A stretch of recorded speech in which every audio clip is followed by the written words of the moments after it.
கடல் பாதுகாப்பு, துறைமுக பாதுகாப்பு குறித்து கிராம மக்களுக்கு விழிப்புணர்வு ஏற்படுத்தும் வகையில் குஜராத் மற்றும் மேற்கு வங்கத்திலிருந்து கொச்சிக்கு 2 வழித்தடங்களில் சைக்கிள் பேரணி மேற்கொள்வதற்காக மத்திய தொழிற் பாதுகாப்பு படை ஐஜி சரவணன் தெரிவித்துள்ளார். நியூஸ் 18 செய்தியாளர் சுபாஷுக்கு அவர் அளித்த பேட்டியை தற்போது பார்க்கலாம். சைக்கிளத்தான் மூலமா பப்ளிக்கு சொல்ல வர விஷயம் என்ன விஷயத்துக்காக இதை நீங்க பண்றீங்க?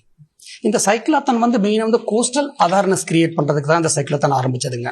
நம்ம இந்தியாவில் எக்ஸ்போர்ட் இம்போர்ட்டை இம்ப்ரூவ் பண்ணணும் அப்படின்றதுக்காக ப்ளூ எக்கானமி, அதாவது நீல பொருளாதாரம் அப்படின்னு சொல்லி பிரதமர் சொல்லியிருக்காரு. இந்த டைம்ல அதுல நம்ம எப்படி இம்ப்ரூவ் பண்ணி போறது, அந்த டெவலப் பண்ணும்போது அந்த மக்கள் மெயினா நம்ம கிராமம் அப்படின்னு பாத்தீங்கன்னா, நம்ம கிராமத்து மக்களை கடைசி பார்டரா பாக்குறோம். அப்படி இல்லாம அவங்க தான் முதல் வில்லேஜஸ், ஃபர்ஸ்ட் வில்லேஜஸ் நம்ம கன்சிடர் பண்ணிட்டு அந்த வில்லேஜஸ்க்கு போயிட்டு அவேர்னஸ் கிரியேட் பண்றாங்க. நம்ம தேசிய பாதுகாப்பு, கடற்பாதுகாப்பு, அப்புறம் கடல்ல இருந்து ட்ரக்ஸ் இப்போ இது பண்றாங்க, நார்கோட்டிக்ஸ், ட்ரக்ஸ், ஆர்ம்ஸ், அந்த ஸ்மக்லிங்கை எப்படி கண்ட்ரோல் பண்றது. அதோட சேர்ந்து நாங்க அந்த சைக்கிள் 130 பேர் போறாங்க, 2 சைடுமே 65. அதுல பாத்தீங்கன்னா மொத்தம் அரைவாசி பேர் 50% ஆஃப் பீப்புள் லேடி, எங்களுக்கு CSF% தான் போறாங்க.